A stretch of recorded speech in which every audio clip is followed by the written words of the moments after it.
Ensure کیا کہ پاکستان کے اندر ہمارے جتنے انفراسٹرکچر ہے، مینوفیکچرنگ کا ہے، ڈیجیٹل ہے، کسی پہ کسی نے، چاہے وہ ہمارا پرائیویٹ انڈیویجول تھا، سائبر سیکیورٹی کا بچہ تھا، ہماری منسٹری تھی، ہماری گورنمنٹ تھی یا فوج پاکستان تھی، مل کے انشور کیا کہ 1 سیکنڈ کا کوئی ڈیٹا بریچ، کوئی ڈیٹا اٹیک ہم نے اس ملک کے اوپر نہیں ہونے دیا اور نہ ہونے دیں گے۔ فرمایا کہ جو مئی میں جو مارکہ حق ہوا وہ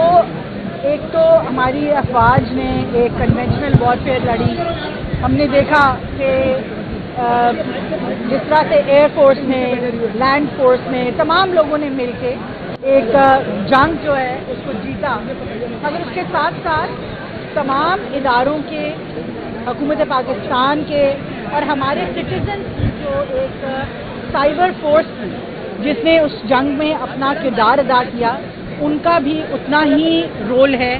ہماری جو اس وقت فورسز ہیں ان کی جو ٹیک اور سائبر کیپیبلٹیز ہیں وہ نہ صرف ہماری فزیکل باؤنڈریز کو پروٹیکٹ کر رہی ہیں مگر ہماری ڈیجیٹل باؤنڈریز کو بھی جو ہے اس کا بہترین دفاع کر رہی ہیں۔